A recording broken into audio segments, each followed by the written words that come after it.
The typical day in Mortal Kombat starts with me trying to get in as early as possible. Most of the other guys in the team work late into the night, and in the morning I can get a few uninterrupted hours to program in the character's moves and plan things out for the rest of the day. Well, he takes his hat off, basically throws it, sticks in the other guy's face. Then he kind of staggers there for a little while, falls back on his back. Legs are twitching, and Kung Lao comes there and he lifts his foot up, steps on the guy's stomach, the hat flies up, he grabs it, and goes into like a cool pose.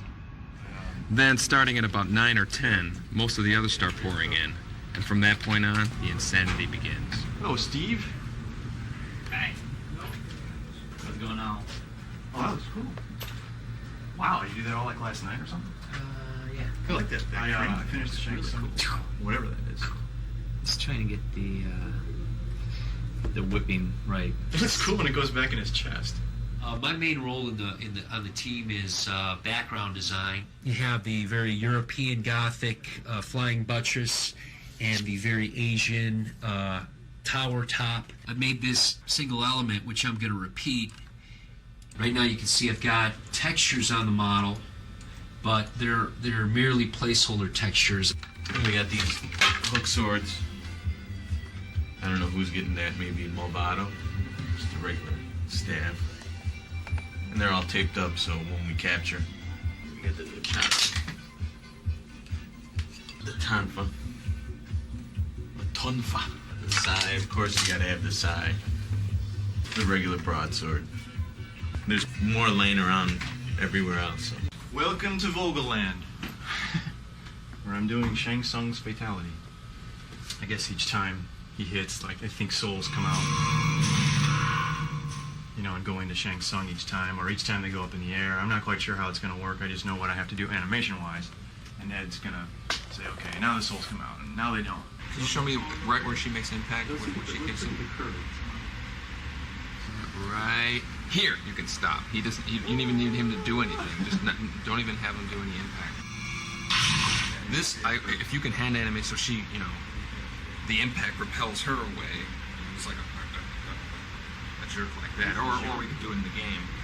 Cyrex is going to grind him up kind of like a blender. His doors are going to open again, and body parts and blood and ripped up flesh is going to come pouring out of his chest at the end.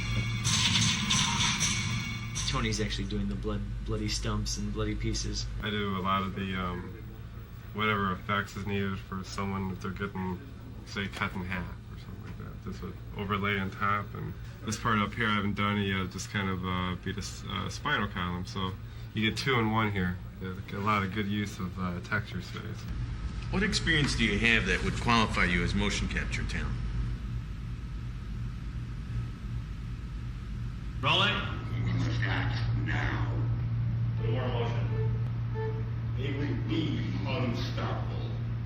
You must stop this deadly alliance. This was the acid bath. This is a concept drawing, and basically I wanted these statues here that had these churning bowls of acid inside it. And it's kind of like a Buddha, but demonized a little or something. It's a close-up, a head study. They would just gush out this vomit, this acid out of their mouth at the end of the round for a background fatality. It's tedious. I'm trying to limit your geometry and still try to get a lot of detail. Blah.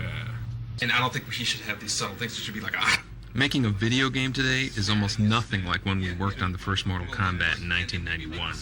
Mortal Kombat 1 had 1 programmer, 2 artists, and a sound designer. That's it. 4 guys. Whereas on Deadly Alliance, we have a team of over 50 people. We've been lucky enough to get some of the most talented people in the video game business.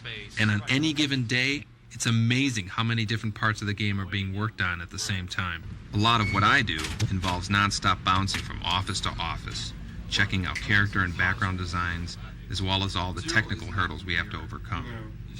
There's a lot of issues to deal with in producing this game for 3 systems simultaneously. So do you want, Tony said he thinks he could probably do all the characters in a day or 2 with 4 levels of damage.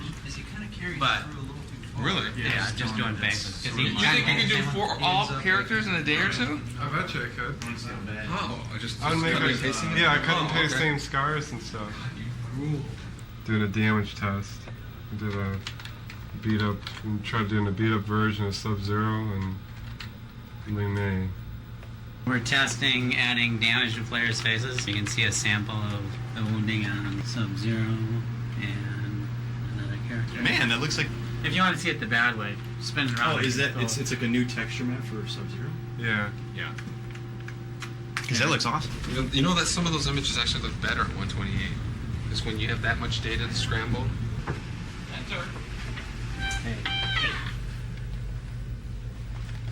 How's that coming? Right now, I can give you 3 levels. Check. Your Sonya's clean face. And this is level 1, just a few bruises and cuts. 2, I imagine, is the level that you're going to see the most in the game. And then 3 should be like just insane, just over the top. Just that's Looks a way to good, go. though. Yeah, that's a way. No, I mean, I think it's cool enough that that it's worth the effort. You know. Brutal. Yeah. You want for lunch today? I think I need to eat. Let's go get Tony or somebody like that.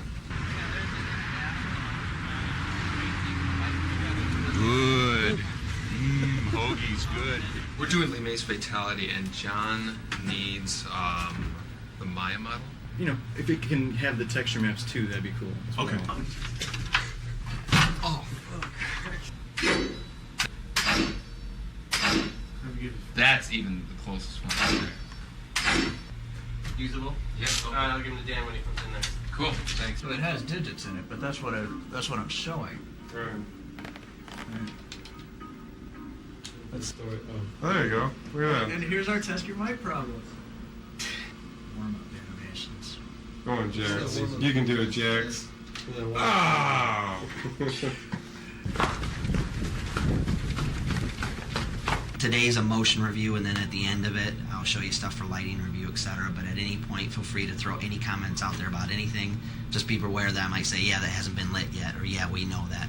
So I just had my team meeting, and here's an entire list of notes that we had from today's review. The camera motion on the very first shot, Mhm. it just seems a little quick. There's no ramp up to it. It just kind of starts speed and it goes across. I know we need to kind of get there, so maybe we need to just kind of look at that shot against the previous shot and see if it works. There's some kind of problem with your work. Everybody says there's a communication problem. What gives? Dude, I don't even know you anymore. Just kick right away. Okay. Then, but you know, do the for a good hook.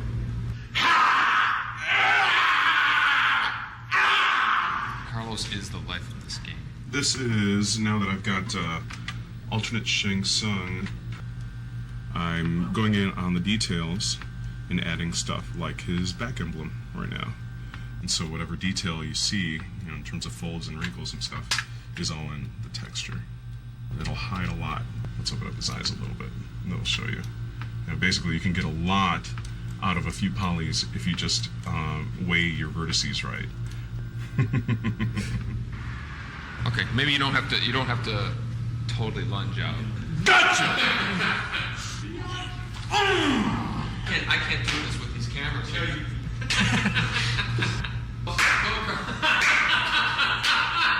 You can't kill me, I'm immortal. For Blind Kenshi's reaction. It's just Kenshi now. Okay, Kenshi. The loop does not match like where their starting heads are. Like, see his head right there? Mhm. And then on the loop, look how far his head snaps back. I had to loop like the last bit of frames in order to make it look. So I guess we're going to have to figure out a way to go about connecting the each of the coffins with the amount of money spent. And Right, we've got the database, which is going to tell us what's in each coffin, how much the coffins cost.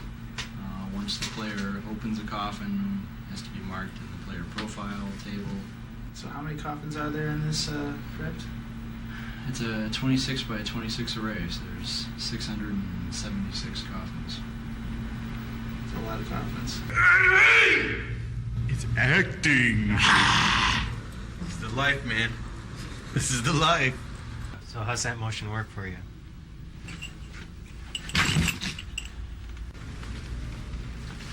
Things move so fast during one of our typical days. that before you know it, the whole day's just flown by.